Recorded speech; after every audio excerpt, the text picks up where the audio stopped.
All right, pastors. So now we are going to look at how we access the prayer information in your church's prayer database and what we do with that and how we communicate this with other people. Again, the purpose of this app is to help our churches with their prayer ministry and to better serve the people in our church. And so with this prayer app, your members can add public prayers for the whole church's prayer ministry to know about. We're going to show you how that can happen. They can also add confidential prayers that go only to you. The prayer app can be used to make prayer requests for families or friends. The prayer app can be used to make prayer requests on Sunday morning. The prayer app can be used in your church's preschool. And one of the neat things that churches with church run preschools are doing is they're encouraging their teachers to have the prayer app. And then they ask the children how they can pray for their families. And then the church is able to support your teachers in this way. They see the prayer requests and they know how to care for people.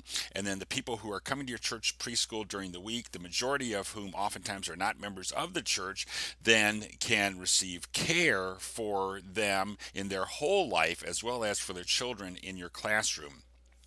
This prayer app can be used in confirmation class. What some churches are using the prayer app for is, children love technology, so the children can be involved with taking the prayer requests that are written out on the prayer cards on Sunday morning and entering them into your church's prayer database.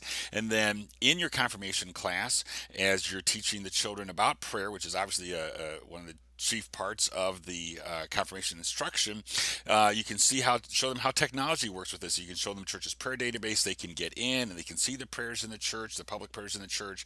And then the confirmation class can step up as a group. They can be one of your groups or ministries within the church that then steps up and says, we'd like to take the prayer request for Mrs. Schmidt or whoever it is and provide care for her. And then they would enter their information as to what they're doing and that they are being responsible to help provide care for them. Then everybody in the church can see that the confirmation class is helping out in this way.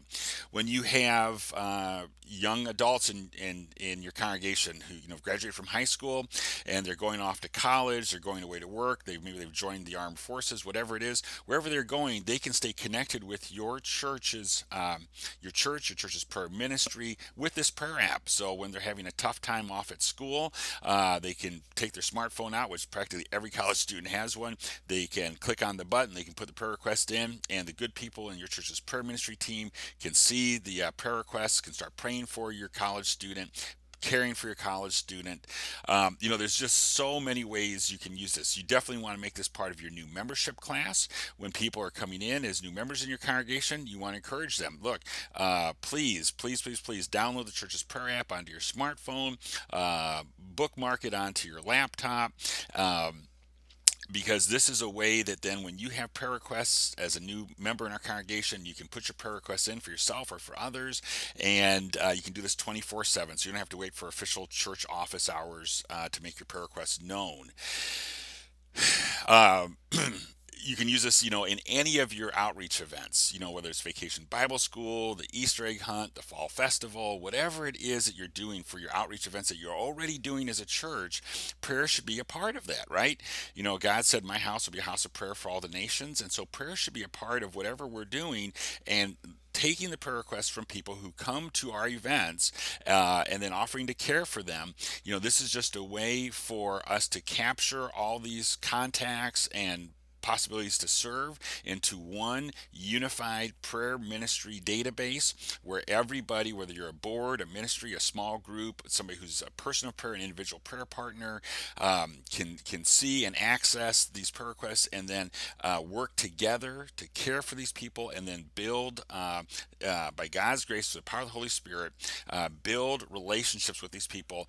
And the great thing about this is that 100% of the people who share prayer requests with your church church want you to care for them. You cannot say that about any program-based outreach. Not a single program-based outreach can do that. And prayer is not a man-made idea. Prayer is what we are called to do as Christians. For us as Lutherans, we say that's one of the six chief functions of the priesthood of the baptized is prayer. So, with that being said, to add seed prayers to the church, click on this top button right here. And this is a very important screenshot here.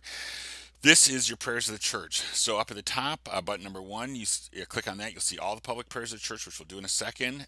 You can also add public prayers for the church's prayer ministry. That's button number 2, just like anybody else.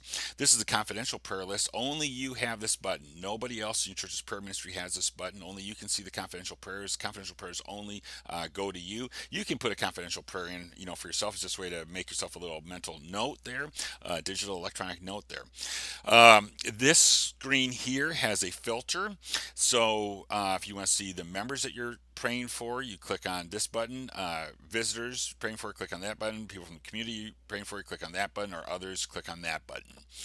There is a keyword search function here. So, as your prayer database grows, you're trying to remember who you're praying for that has cancer or needs employment or whatever the keyword is that you want to search, type it in there, search. It's a database driven system. It will grind through the database and find every example of that.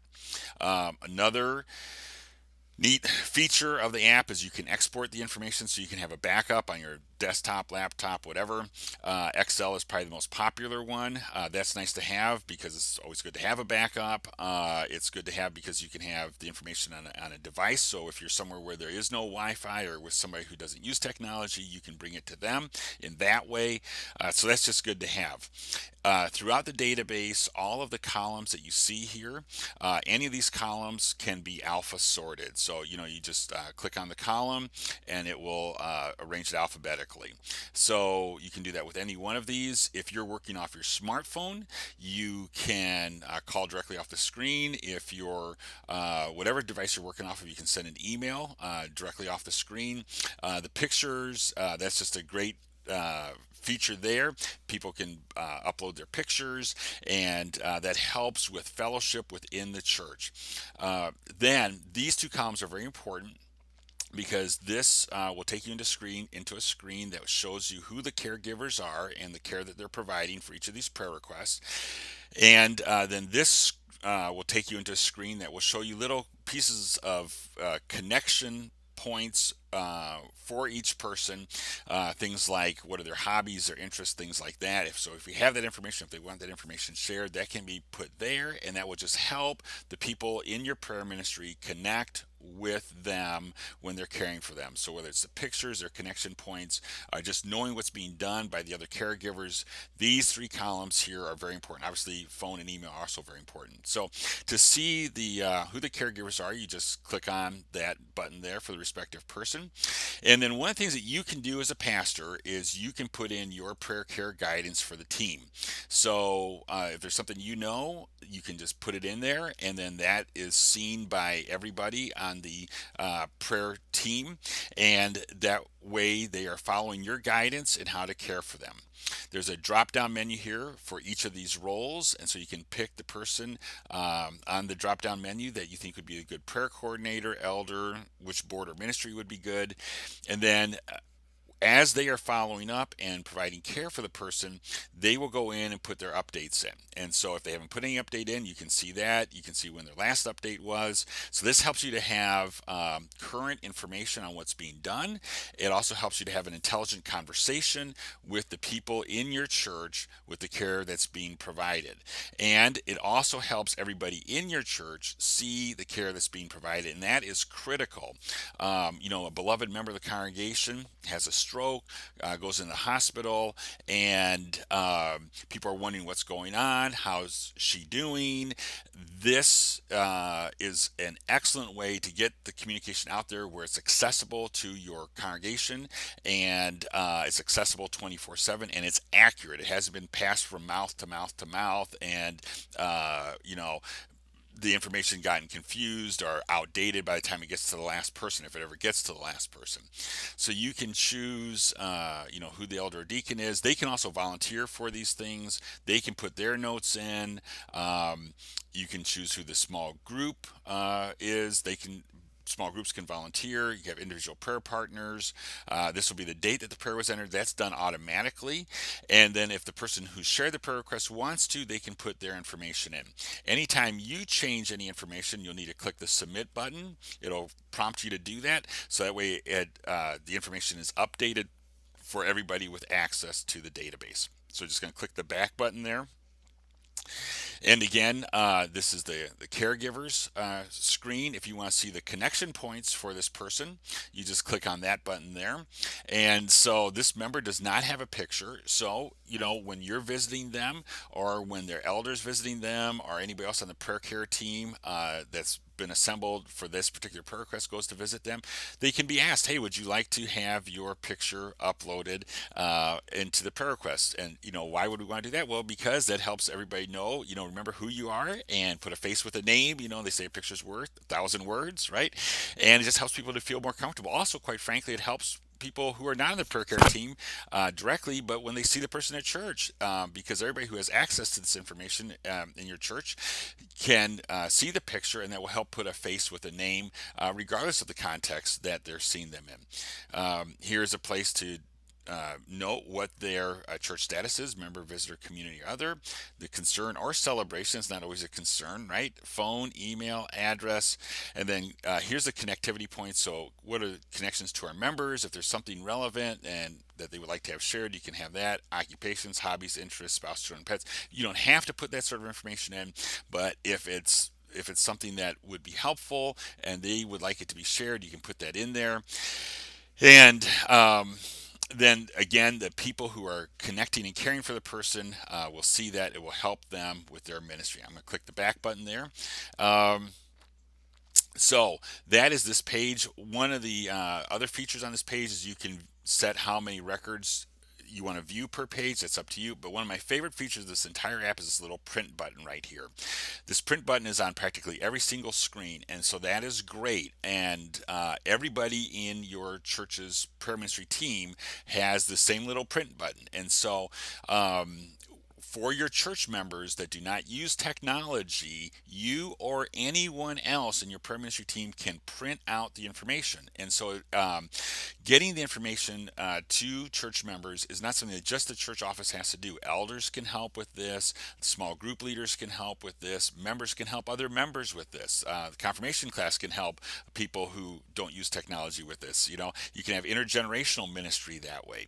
So that is just a great feature in this app.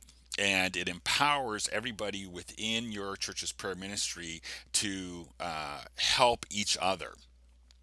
Now, if you want to see all the public prayers in one screenshot, you just click on button number 1, and here are all the public prayers.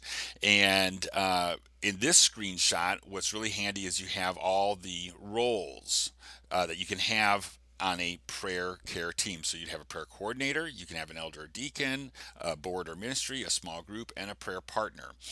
And so this gives you just at a snapshot how we're doing on providing care for the prayer request. So if these are your members, if you want to see how we're doing on providing prayer care for our visitors, you just click on this visitors button here, and it'll pull those up, and you can just scroll right through it, and you can see how you're doing. Now, you don't have to have every box filled. Some prayer requests will only require 2 or 3, but this gives you at a glance, in a snapshot, how you're doing on each of these prayer requests. And you can do that for members, visitors, community, or others. Again, you have the keyword search feature right there. You can export. You can set how many per page you want to look at. You have the print button up here. Again, just a favorite part of the app for me. And then there's another view of the prayers here, the view all button. And this gives you another view. One of the things that this does is this just puts them all on one screen. And so their church status, if you want to sort it out here, you can sort that there. One of the things that this has on the screen for you is the date. So like I mentioned, this is an actual prayer database. I'm working as a network supported missionary called through the New Jersey district, and one of the things that I'm doing is helping our church in Newark, New Jersey, do outreach. Now, our church in Newark, New Jersey is a West African congregation. They're Liberians, wonderful people, surrounded by Spanish-speaking people. And so, how do we connect? How does one culture connect with another culture? Prayer, right? And so, we had a mission team come in from St. Louis and went out prayer walking and received over 150 prayer requests. And so you see these are all in that same week here. And we've been following up with them ever since and have some great stuff to share with you about that. So, you can use this prayer app as a way to do a mission plant, a mission outreach, a house church, a missional community, whatever you're calling it. It's a flat-headed screwdriver. This tool is this very simple tool. I tell people it's like a flat-headed screwdriver. It's just very simple, but by God's grace, there's a lot of things you can do with it. If you want to edit the prayer care for somebody, like for Jose, if you want to edit the prayer care for him, you just click on that. You can go in and edit the information that we just looked at in the previous screen, because it's all connected. So again, you have the print button up here, and that's just great. And when it's time to delete a record, you can delete it. So that is this screen here. Now, one of the neat things when it comes to prayers with this app is that there's Google Map functionality built into it. So click on that button and we'll show you how that works. So you put in the zip code of your church, for example. I'll put in the zip code for the church in Newark. This will show you the outreach we're doing there. And this is exciting. So this is an actual outreach that we're doing, following up with the prayer outreach that we did. And so these pins here are actual people who shared prayer requests. These are members, visitors, community, and others. So click on the community button, because when we went prayer walking, we had all the prayer requests loaded up, and we had the people categorized as people from the community. And so these are actual households that shared prayer requests with us. And so it's very handy when I am in Newark on Thursdays following up with these prayer requests. As I'm walking down the street, I can click on one of these pins and up pops the person's name, their prayer request. I don't really need directions because I'm staying right in front of their house, but for anybody in the prayer team who would be following up and needs directions, it's right there. One of the great things, it's Google Maps, so if you want to see what does the neighborhood look like, just click on the satellite image. Again, if you're standing there in person, you really don't need to click on the satellite image. You can see what it actually looks like at that time of the year right then in real life. So that's just really handy, because you have it on your smartphone and you're just swiping the screen as you're walking along, and the information is right there, and it's very handy. And so what I do then, if you notice there's 67 records here, my goal is to get the number down to 0. Because what I want to do is follow up, make sure all the prayer requests are followed up with, but then also see where the opportunities are for building relationships with people. And one of the things that I always do in my follow up is I say, I'm working as a missionary here, and we are starting community Bible studies. Is that something you would be interested in? I ask that of every single person that shares a prayer request with us. And when they say yes, they would be interested in that, then I change their status to visitor.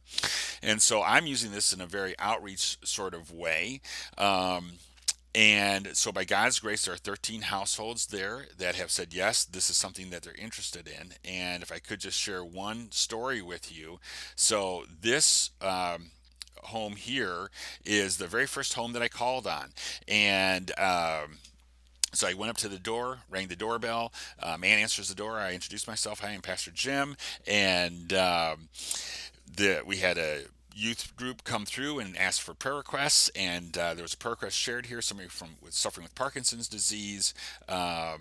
Is that correct? And the man said yes, and his eyes just lit up, and he said, "Would you like to come inside and meet my wife?" And I said, "Sure." So Abba is his name, and he invites me into his house there. I'll never forget. I walk in. There's the family room. There next to that's the dining room, and off to the side of that is a small room. And I can see that they've got set up for his wife. She's laying out there on a bed. And he goes and he says, Nancy, Nancy, he goes right by her bedside and says, Nancy, Nancy, the pastor of the church that where the youth came and prayed for us is here. Come and meet him. And so it probably took him 15 minutes to get her sitting up and then standing up and then walking through the dining room into the family room, sitting down on the couch. And so I'm sitting, catty corner to them on another couch, and I mean, you've all been in that sort of situation. And so it was just amazing to watch this man's love for his wife. The entire time that we're sitting there talking, he's wiping off her mouth, because with the Parkinson's, the effects of that, so that she can talk comfortably and with dignity. And then he's whispering into her ear, saying, everything so that she makes sure that she understands it. And I have to tell you, I went there thinking, I'm going to be doing ministry, and I was ministered to. As I learned their story, they've been married over 60 years, and there was a real example of till death do us part. On the mantle over their fireplace is this black and white picture. I wish you could see it. Black and white picture of when they were married 60 something years ago in Cuba. And they did youth work for their church in Cuba, and they came here when that crisis happened. And, just amazing. There's so much I could tell you about. So many other stories we could share with you. So what this app does. It's just a piece of technology. It's just a flat-headed screwdriver. It just helps us to do what we're called to do. We are called to be a house of prayer for all of the nations, and it is not something that just the pastors are supposed to do just on Sunday morning. It is something that the priest of the baptized is supposed to do. And what this app can help your church do is to provide more opportunities for more of the people in your church to be part of your prayer ministry. And I sincerely pray that this can happen in your church as well. So we just praise God for this, for stories like this. It's God who prepares the heart. It's God who opens the door. And you can use the Google Map function with prayer requests for anybody, whether a member, visitor, community, or other. So these are the two buttons on the prayer ministry of the church. In the next video, we're going to look at how you as a pastor interact with the prayer ministry members and connect with them.